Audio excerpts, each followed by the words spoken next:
Is the mob making a comeback in Buffalo? A criminal investigation has already snagged a federal agent who is allegedly protecting his friends in the mafia.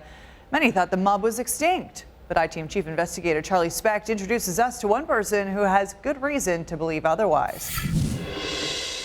Last month, federal prosecutors indicted DEA agent Joe Bongiovanni for allegedly accepting bribes from criminals with ties to what they called Italian organized crime. Last week, the feds followed up with a raid at Pharaoh's nightclub, which is operated by Peter Gerasi, who is related to the Tadaro family that was accused decades ago of running the Buffalo mob.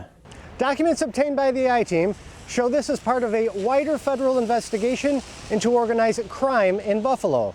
And this has left many to wonder, is the Buffalo Mafia still dead, or has it somehow come back to life? I would have trouble believing that there is an organized crime family in Buffalo. Few know more about the Buffalo Mafia than Lee Coppola, who as a newspaper and TV reporter chronicled figures like Stefano Magaddino, the powerful crime boss from Niagara County. He's been ancient history for 40 years. Coppola says the Mafia died a slow death, hastened by loss of revenue and federal prosecution, like the probe in the 1990s that purged crime figures from the ranks of laborers Local 210. He says prosecutors may be grasping to connect current criminal activity to the old crime syndicate.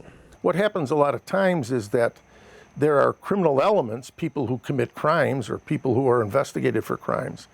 And if they happen to have a last name that ends in a vowel, the tendency is to say, oh, there's a criminal crime family. There's La Cosa Nostra. The Mafia is thriving and growing. I have trouble believing that. Attorney Joel Daniels, who represents Pharaoh's operator Peter Gerasi, said in a brief phone interview there are no Mafia ties to his client. But former Hamilton, Ontario police detective Paul Manning says any reports of the mob's extinction are inaccurate. That's just not true. There's definitely a presence. He acknowledges the Buffalo crime family was weakened in the 1990s and 2000s, but says recent gangland-style killings across the border show they are starting to become active again. They're nothing more than a satellite family to control Ontario and parts of Montreal. Manning says New York City crime families are using Buffalo figures to fight a proxy war in Canada, hoping to tap into the 9 million people in the Golden Horseshoe region. You've got a re-emergence because there's so much profit to be made north of the border. One aspect he has direct knowledge of is Mafia efforts to infiltrate law enforcement. Manning went undercover in the mob, an experience that nearly cost him his life. The allegations against DEA agent Bongiovanni follow the same pattern, and the I-Team has learned he's not the only police officer suspected of breaking the law.